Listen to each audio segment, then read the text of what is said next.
Welcome to the Slop Temple. We pray this video helps. You start by getting straight to the camera and render settings. First, switch to camera view using numpad 0 so you see framing. This ensures changes reflect composition.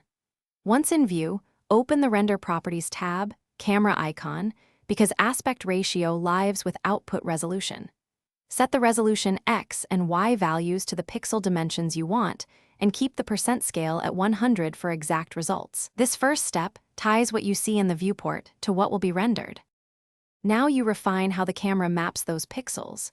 If you want a common ratio, enter the resolution X and Y directly, for example 1920 and 1080 for 16:9.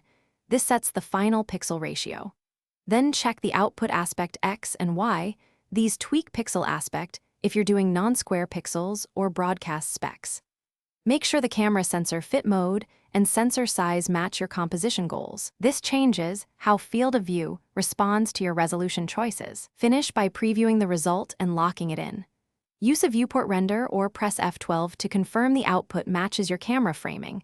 This catches any unexpected cropping. Once done, save these settings as a render preset or in your startup file to reuse. If the image looks stretched or cropped, check camera shift, sensor size, and the render percent scale. Mismatches there cause most problems. If issues persist, reset resolution to a standard preset and reapply your custom values. Thanks for watching. Consider subscribing if we helped you.